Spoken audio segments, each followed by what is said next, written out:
Juliette Méadel, vous l'aviez promis, plus un seul HLM à l'abandon. Nous sommes assaillis de messages et de témoignages depuis ce matin. Isabella, qui nous a appelé tout à l'heure, professeure de français. Ça fait 23 ans qu'elle vit dans un HLM du Val d'Oise. Passoire thermique, mur du couloir moisi, plafond noir, l'émail de la baignoire qui est fini, les boîtes aux lettres qui prennent l'eau.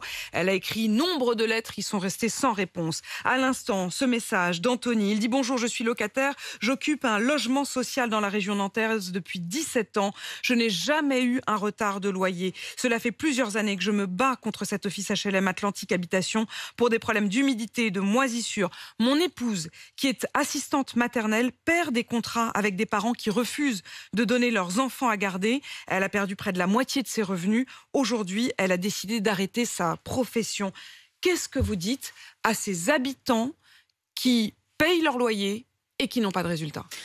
Je leur dis d'abord que c'est scandaleux, comme je l'ai fait pour tous les habitants que j'ai croisés et qui étaient dans cette situation. Et je leur dis que pour la première fois, le ministère de la Ville a annoncé des sanctions contre les bailleurs qui ne remplissent pas leurs obligations, en particulier dans les parties communes, l'insalubrité, la saleté, les encombrants, les caves et les nuisibles.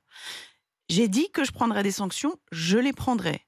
J'ai prévenu. Il y a des bailleurs, aujourd'hui, à l'heure où je vous parle, qui sont prévenus qu'ils risquent de perdre leur abattement de taxes foncières sur les propriétés bâties. Parce que lorsque vous avez lancé cette procédure, cette demande, notamment au préfet, qui, dans tous les quartiers prioritaires, devait vous faire remonter les difficultés, un, quel est le constat? Et deux, les sanctions, auprès de qui allez-vous les prendre? Le premier constat, et c'est très positif quand même, c'est que dans la majorité des cas, les bailleurs travaillent bien. Alors c'est vrai qu'il y a des cas scandaleux, mais disons-le quand même. Dans la majeure partie des cas, les bailleurs sociaux dans les quartiers font un travail remarquable. J'ai deux situations compliquées et critiques. J'ai une première situation où ça ne va pas bien et où les bailleurs ont été notifiés par les préfets et par les élus locaux qu'il faut se mettre au travail. Et ils sont en train de le faire. C'est-à-dire qu'il y a toute une série d'endroits où ça avance bien. Vous avez des exemples? Oui, j'ai des exemples précis. Par exemple, à côté de Lille, ça avance bien. Par exemple, y compris en Seine-Saint-Denis, il y a des endroits où ça avance très bien. À Arles, ça avance bien. Donc, il y a des endroits que je vois, que je visite, qui étaient catastrophiques il y a 3 mois et qui sont en vraie transformation. Et puis, il y a le dernier cas, où c'est une minorité de bailleurs, heureusement. J'ai des difficultés persistantes. C'est-à-dire que malgré les envois, les notifications des préfets, la mobilisation des élus locaux et des habitants, ça ne s'arrange pas.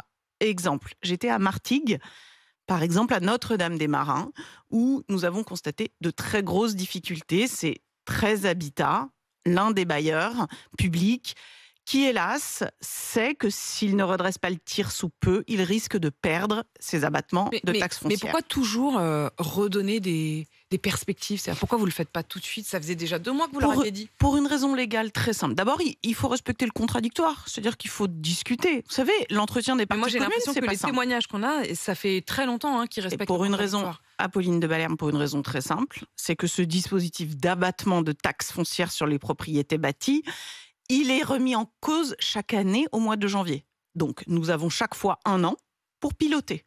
C'est-à-dire que nous disons bien, si ça n'est pas réglé, et en réalité, si ça n'est pas réglé d'ici à septembre, vous serez sanctionné. Mais vous savez, en général, les problèmes, ça fait des années qu'ils sont constatés. Et c'est précisément quand les problèmes sont constatés depuis des années, que rien n'est fait en quelques mois, que nous prendrons la décision de sanction. Mais je tiens quand même à dire que c'est une minorité de cas qui seront sanctionnés parce que beaucoup se sont mis au travail. Vous m'avez parlé de Martigues. Y a-t-il d'autres endroits où vous allez sanctionner les bailleurs sociaux? À Marseille, oui. Il y a des cas, il y a des quartiers où 13 habitats est en effet le bailleur, où ça ne fonctionne pas. Dans le Gard aussi, nous avons des grosses difficultés, par exemple avec Habitat du Gard. Bon, dans un quartier qui s'appelle Bagnols-sur-Cèze, par exemple, vous savez, il y a 1600 quartiers politiques de la ville. Il y a des bailleurs qui sont très bons dans certains quartiers et puis moins bons dans d'autres. Il faut quand même dire, à leur grande décharge, et c'est l'une des remontées du bilan que j'ai, que le trafic de drogue qui s'intensifie, hélas, malgré les actions que nous menons avec le ministre de l'Intérieur et de la Justice, rend la vie quotidienne très compliquée. Et quand vous réparez, par exemple, des caves et que le lendemain, elles sont murées par les trafiquants de drogue, on ne peut pas laisser les bailleurs se débrouiller tout seuls. Et c'est là que l'État joue son rôle, que la police municipale aussi intervient. Et en fait, je veux que les auditeurs comprennent bien que l'État des parties communes, c'est 4 personnes. L'État, les communes, les habitants eux-mêmes, parce qu'il y a aussi beaucoup d'incivilité, et les bailleurs sociaux. C'est quand même une affaire collective. Et là, nous avons remis la machine en mouvement et nous sommes en train d'avoir des résultats. Dans les cas précis que vous venez de me citer, je regarderai très finement, mais dans le Val d'Oise, nous avons mis en place une politique très active. J'y étais moi-même, par exemple, à Garges-les-Gonesse, où j'ai constaté qu'il y avait de grosses difficultés. Et là, je peux vous dire que nous n'hésiterons pas à prendre des sanctions. Vous le dites pour Isabella qui nous a appelé tout à l'heure, qui parlait de Vauréal.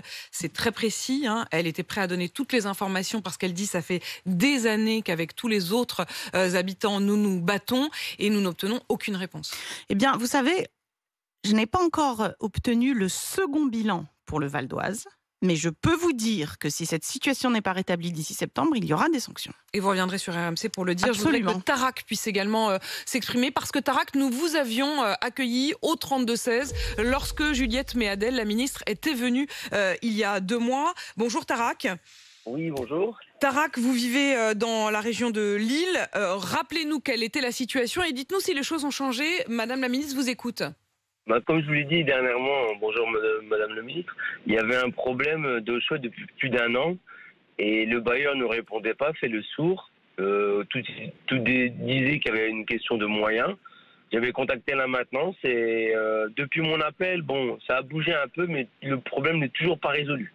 C'est-à-dire vous n'aviez plus d'eau chaude, notamment, ça c'était quand même hallucinant. Vous étiez soit bouillant, soit totalement froid. Vous vous retrouviez à devoir aller prendre votre douche avec vos enfants à la douche municipale. Est-ce que l'eau normale, c'est-à-dire chaude ou froide, mais pas brûlante ou pas glacée, est-ce que ça a été résolu ? Non, ça n'a pas été résolu. En fait, on a de l'eau chaude parce que les températures sont chaudes dernièrement avec la canicule, mais sinon, il n'y a pas d'eau chaude. Non. Il n'y a pas d'eau chaude, vous n'avez toujours pas d'eau chaude. Ils sont venus. Ils sont venus ? Oui, ils sont venus. Ils sont venus, le constructeur, le sous-traitant, que je ne vais pas dire le nom de la société, mais c'est parce que c'est une mauvaise image de marque que je ne veux pas divulguer. C'est Dalkia, entre guillemets. Ils sont tous pas compétents et c'est pas des techniciens hors pair, ils ne savent pas d'où vient le problème. Donc personne n'a trouvé le problème ? Non, personne. Donc j'étais rappelé dernièrement, ils m'ont dit que le dossier était clôturé, donc j'étais fâché. Ils ont voulu mettre de côté l'affaire. Ils ont dit que c'était clôturé, alors que l'affaire n'était pas résolue. Je les ai relancés avant-hier, et là, ils reviennent le 21 mai. Le bailleur et le constructeur, mais à savoir comment ça va se passer. Tarak, vous êtes où exactement à Lille ? À Los, c'est un bâtiment qui date de 2018. C'est Flandreau l'habitat. Juliette Méadel. Non, mais d'abord, c'est effectivement inadmissible, mais je note un progrès significatif, parce que je visite des quartiers avec des problèmes tellement lourds. Je note quand même qu'on vous répond, qu'on vient voir et qu'on essaie de réparer les choses. Ce qui, pour moi, est fondamental. Parce que ce qui était inadmissible, c'est qu'il n'y ait aucune réponse au bout de mois et de mois de relance. Donc, c'est un progrès. Le mieux serait quand même que ce soit réparé. Le mieux, c'est que ce soit réparé. Alors après, il y a aussi des difficultés techniques.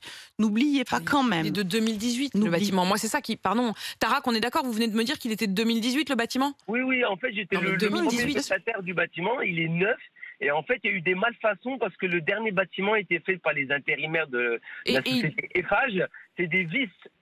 Normalement, il y a la garantie décennale qui rentre en compte, mais tous les interlocuteurs ne veulent pas jouer le jeu. Bouygues ou Eiffage, etc., ne veulent pas réparer les mauvais... Là-dessus, vous n'avez pas des leviers, Juliette Méadel ?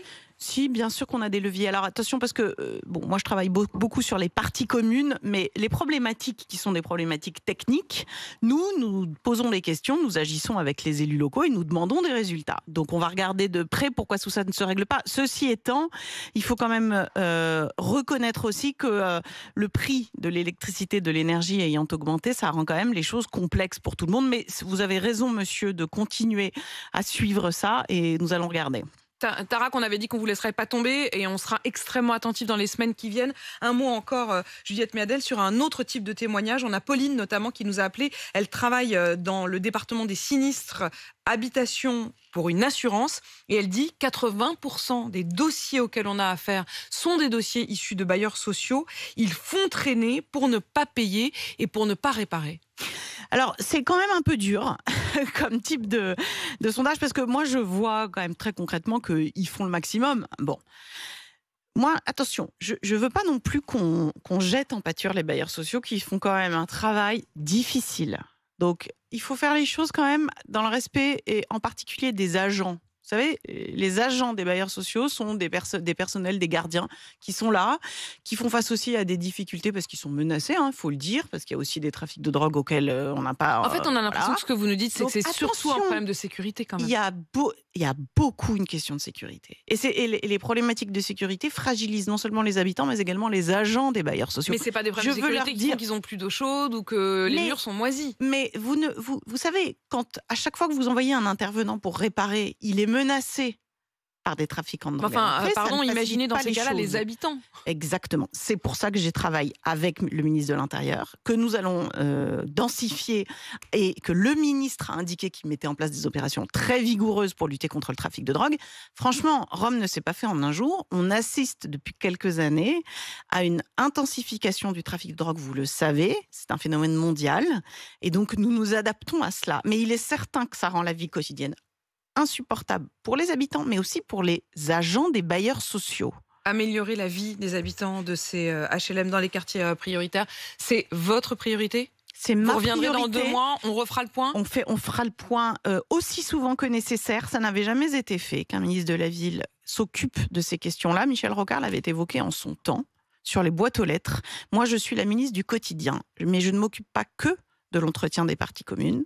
Je m'occupe également du bien-être des enfants et des problématiques de santé mentale dans les quartiers, parce que je considère qu'un habitat dégradé, une présence du trafic de drogue et la précarité sociale, c'est le premier facteur de risque des troubles psychiques lourds. Et si l'on veut lutter contre la violence, y compris contre la violence des jeunes, il faut commencer. Ça veut dire quoi, ça ? Comment vous allez le faire ? Avec la présence renforcée de psychologues spécialistes dans l'infanto-juvénile. Nous y travaillons avec Yannick Neuder, le ministre de la Santé, et Catherine Vautrin, parce que c'est dans ces quartiers-là que la précarité sociale cause le plus de troubles psychiques. On ne le dit pas assez, mais un enfant qui vit dans un environnement difficile, qui est menacé par des trafiquants de drogue, c'est un enfant qui peut être la cible de ces réseaux. Et donc, nous voulons leur donner tout l'environnement nécessaire pour qu'ils puissent bien grandir. Je trouve ça super, Juliette Méadel, évidemment. Mais on a quand même l'impression qu'ils vous disent qu'ils n'ont pas d'eau chaude, que leur habitat est insalubre et vous leur dites on va vous mettre des psys. Non, on fait tout en même temps, Apolline de Malherbe. On s'occupe du quotidien. J'ai commencé. Mon premier engagement, c'était de dire sur votre antenne, je serai la ministre des ascenseurs qui fonctionnent et la ministre qui permettra d'améliorer les choses, de lutter contre les nuisibles et de réparer les boîtes aux lettres. Une fois qu'on s'est occupé du quotidien, on s'occupe aussi du bien-être psychique, sanitaire, éducatif et social, bref, de tout l'accès aux services publics. Merci beaucoup, Juliette Méadel, d'être venue dans ce studio ce matin, me répondre, mais répondre surtout aux auditeurs qui témoignent nombreux ce matin. Juliette Méadel, je rappelle que vous êtes la ministre déléguée chargée de la ville. Merci à vous. Il est 7h54 sur RMC.